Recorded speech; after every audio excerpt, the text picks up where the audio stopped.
Assalamualaikum Sobat Football United, ringan amatiran ala gue.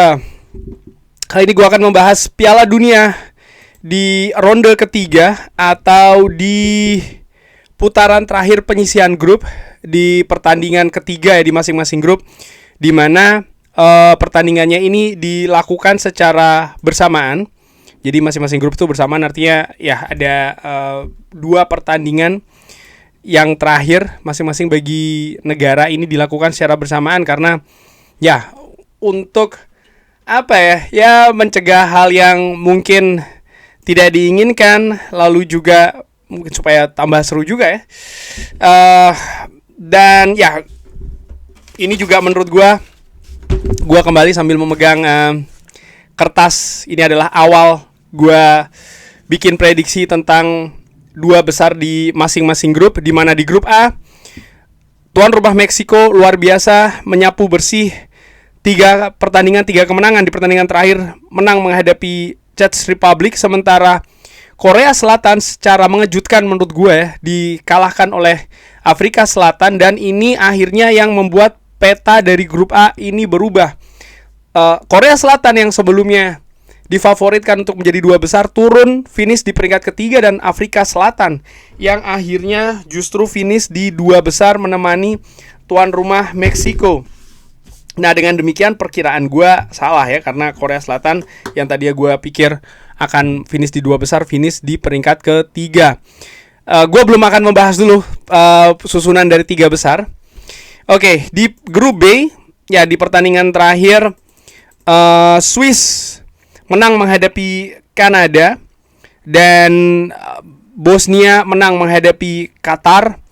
Qatar yang di pertandingan pertama membuat kejutan dengan menahan Swiss. Swiss akhirnya muncul sebagai juara grup, luar biasa. Di pertandingan terakhir menang menghadapi tuan rumah Kanada, dan Bosnia juga akhirnya bisa mengamankan satu tempat di 3 besar. Dan ini sesuai dengan perkiraan gue di grup B. Di awal gue perkirakan Kanada dan juga Swiss yang akan menjadi 2 besar. Di grup C tidak ada perubahan ya dari sisi Brazil dan juga Maroko. Ini juga sesuai dengan yang diperkirakan. Di pertandingan terakhir Brazil menang menghadapi Skotlandia, dan Maroko menang menghadapi Haiti. Walaupun sempat tertinggal 2 kali, tapi akhirnya bisa menutup kemenangan. Luar biasa menurut gua. Dan ini juga sesuai dengan perkiraan kalau akhirnya Maroko yang menemani Brazil di 2 besar grup C. Lalu beralih ke grup D, tuan rumah Amerika ya, seperti yang diperkirakan oleh gua sebelumnya juga, bahwa ya akan menjadi satu di antara 2 besar, walaupun di pertandingan terakhir kalah menghadapi Turki. Dan walaupun Turki bisa menang, tapi menurut gua tidak merubah keadaan ya. Mereka ini telat sebenarnya. Kalau saja di pertandingan misalnya ketika menghadapi Paraguay, Turki bisa mengambil setidaknya 1 poin, maka keadaan bisa jadi berbeda. Dan di pertandingan terakhir di grup tersebut Paraguay menahan imbang Australia 0-0, dan ini menempatkan Australia dan juga tuan rumah Amerika sebagai 2 besar, dan Paraguay di peringkat ke-3 sebagai ya tim sebagai fans mungkin ataupun secara ringan amatiran gue yang memperkirakan Turki bisa menemani tuan rumah Amerika Serikat. Gue menilai ya Turki di pertandingan pertama memang tampil jelek. Di pertandingan kedua mereka tampil tidak beruntung, terutama ketika Paraguay bermain 10 pemain ya. Mereka unggul cepat di menit kedua, tapi Turki gagal untuk bisa mencetak gol, dan di situ kuncinya. Padahal mereka punya sebenarnya kemampuan, dan itu ditunjukkan ketika mereka akhirnya bisa mengalahkan tuan rumah Amerika Serikat. Tapi ya seperti gue katakan ya, Turki ini telat dalam mengambil poin. Di grup A ini sesuai perkiraan Jerman dan Pantai Gading yang menjadi 2 besar. Di pertandingan terakhir ada kejutan, Jerman kalah menghadapi Ekuador. Walaupun sempat unggul dulu, Ekuador luar biasa di stadion sangat banyak fans dari Ekuador.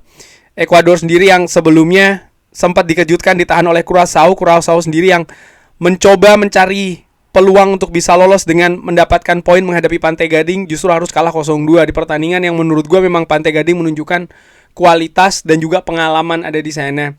Curaçao sendiri tampil seperti kayak demam panggung ya menurut gua, seperti kayak pertandingan pertama mereka ketika menghadapi Jerman, dan akhirnya mereka gagal mendapatkan gol dan juga mendapatkan poin. Mereka pun juga kesulitan sebenarnya untuk menembus pertahanan dari Pantai Gading. Ini sesuai dengan perkiraan Jerman dan juga Pantai Gading yang lolos di grup A sesuai dengan perkiraan gua di awal ya, sebagai 2 besar. Jepang dan juga Belanda, ini juga sesuai dengan perkiraannya menjadi 2 besar. Di pertandingan terakhir Belanda menang menghadapi Tunisia 1-3 dan ini membuat Tunisia kalah di 3 pertandingan, sementara Jepang ditahan Swedia 1-1. Gol dari Jepang bagus, gol dari Anthony Elanga untuk Swedia juga tidak kalah bagusnya. Luar biasa pertandingan tersebut 1-1 dan menempatkan Swedia di peringkat ketiga. Di grup G, ini menarik ya, bagaimana Iran yang sebelumnya membuat kejutan menahan Belgia butuh kemenangan menghadapi Mesir untuk bisa mengamankan satu tempat ke knockout ya, sebagai 2 besar. Ada penalti yang gagal, Mesir unggul duluan, dan di ujung pertandingan ada kontroversi di mana Iran mencetak gol tapi divonis gol tersebut offside. Menurut gua itu memang offside karena memang ada peraturan ya, offside itu ada dengan pemain terbelakang yang pada sebelum kiper ya.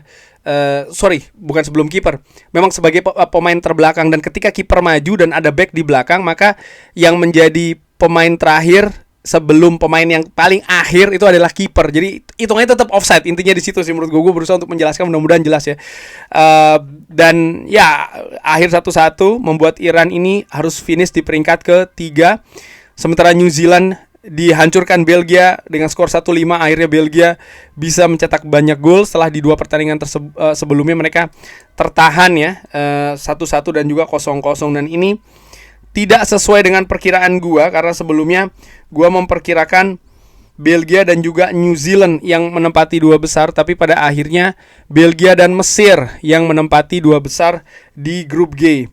Di grup H juga tidak sesuai perkiraan, karena gue tadinya memperkirakan Uruguay yang akan menemani Spanyol di 2 besar.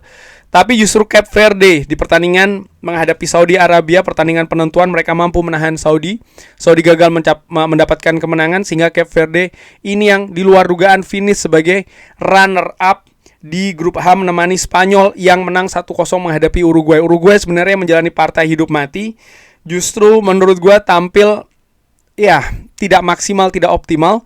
Sementara Spanyol menunjukkan kematangannya, walaupun di pertandingan pertama sempat dikejutkan ya ketika menghadapi Cape Verde, tapi akhirnya mereka bisa mendapatkan kemenangan dan mengamankan satu tempat di 2 besar dari grup H.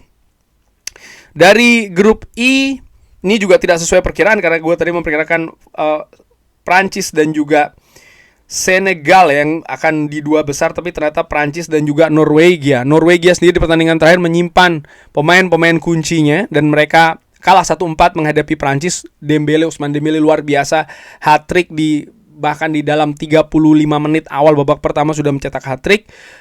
Norwegia menurut gue memang ada perbedaan dari cara bermain dan juga kualitas ya, karena memang pemain-pemain kuncinya banyak diistirahatkan, sementara Prancis tetap gaspol. Menurut gue skuadnya sangat merata, sangat dalam, dan ya terlihat dari skor.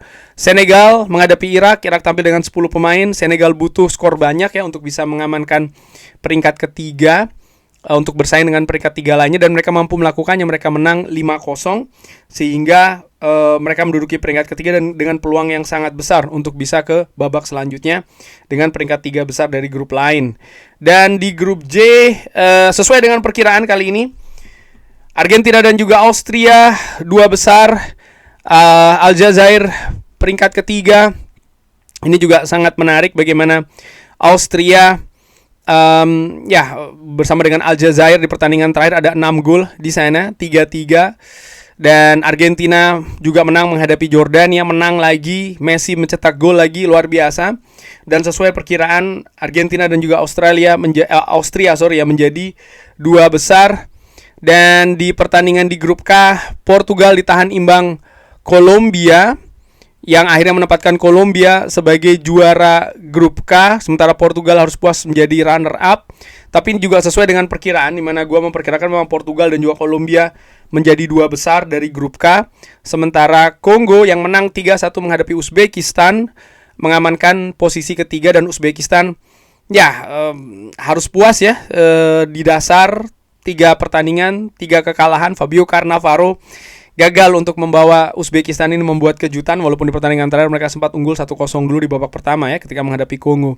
Dan terakhir Inggris menang 2-0 menghadapi Panama, Kroasia menang 2-1 menghadapi Ghana, dan ini juga sesuai perkiraan Inggris dan juga Kroasia yang menjadi 2 besar dan menempatkan Ghana di peringkat ketiga. Lalu dari peringkat ketiga, sebelum gue ke peringkat ketiga, maka dari perkiraan gue di awal ya, maka ada 1, 2, 3, 4, 5. Ada 5 kesalahan yang gue prediksi terkait dengan 2 besar ya. Itu ada di grup A, grup D, grup G, grup H, grup I. Jadi ada 5, sisanya betul. Walaupun mungkin ada, ya karena gue tidak menempatkan siapa yang juara grup, siapa runner up, tapi paling tidak 2 besarnya, yang lainnya betul semua nih. Jadi ada 5 kesalahan dari 12. Ya oke lah, kebenarannya lebih dari 50%. Dan peringkat ketiga, ya wakil dari Asia, Iran dan juga Korea Selatan harus tersisih.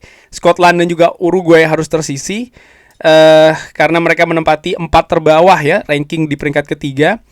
Kongo, Swedia, Ghana, Ekuador, Bosnia, Aljazair, Paraguay, dan juga Senegal melaju ke babak knockout. Kurang lebih seperti itu Sobat Football United ya, review putaran ketiga. Sekaligus juga selesai tahap group stage Piala Dunia 2026. Dan kita sekarang bergerak menuju knockout stage, do or die. Ini kalah tersingkir langsung ya. Tapi tentu saja ada faktor-faktor lain yang juga akan menarik, misalnya adu penalti. Itu juga menurut gue agak susah untuk diprediksi ya, karena bisa jadi mungkin ada 2 tim yang berhadapan, 1 tim yang lebih diunggulkan, tapi ketika keadaan 0-0 ini bertahan sampai dengan akhir pertandingan dan juga perpanjangan, maka akan bergerak ke adu penalti, di mana di adu penalti ini sangat susah diprediksi, situasi 50-50 lagi ya. Gue akan bikin preview prediksi knockout di konten selanjutnya. Terima kasih banyak sudah menyaksikan. Jangan lupa like, subscribe, dan juga subscribe. Wassalamualaikum warahmatullahi wabarakatuh. Thank you.